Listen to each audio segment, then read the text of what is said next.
Salam dəyərli izləyicilər, pensiyalarla bağlı bir vacib xəbər diqqətinizə çatdırıram. Bu tarixədək hesabında 1 manat olanlar da pensiya kapitalı alacaqlar və 25 il staj kapital lazım deyil. Dəyərli izləyicilər, videonu paylaşıb və burada üstə gəl işarəsini vurun ki, digər vacib xəbərlərimizi də izləyə biləsiniz.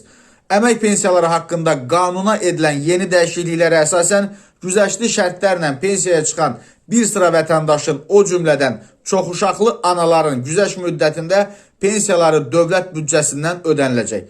Dünən bu dəyişikliklər Milli Məclisin Əmək və Sosial Siyasət Komitəsində ikinci oxunuşda qəbul olunaraq plenar iclasa tövsiyə edilib və deputat Vüqar Bayramov bildirib ki, qanunvericiliyə əsasən əmək pensiyası almaq hüququ olmayan, yəni indi 320 manat olub, bax söhbət ondan gedir. Həmin hüququ olmayan vətəndaşlar da güzəştli şərtlərlə daha tez müavinət almaq imkanına malik olurlar. Belə ki, qanunvericiliyə əsasən əmək pensiyası almaq üçün ya minimum pensiya kapitalını toplamaq və ya 25 il iş təcrübəsi tələb olunur. Hazırda Azərbaycanda pensiya amnistiyası tətbiq olunduğu üçün 2018-ci ilin iyul ayının 1-nə qədər hesabında hətta 1 manatı, yəni 1 manat yığımı olanlar da pensiya almaq hüququna malikdirlər. Amma bu şərtlərin heç biri olmadığı halda sadəcə yaşa görə müavinət ödənilir. Baxın, dəqiqləşdirin işlədiyiniz, çalışdığınız yerlərdən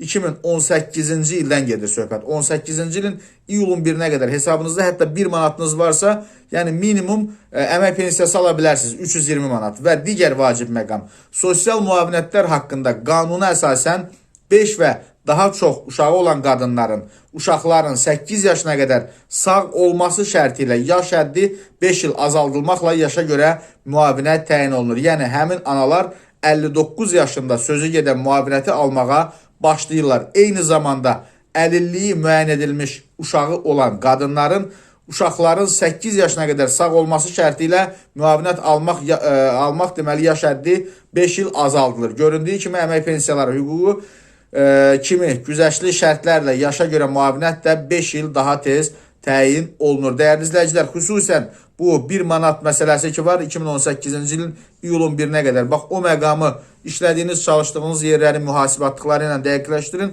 Əgər hesabınızda hətta 1 manat yığım varsa belə sizə minimum əmək pensiyası düşür.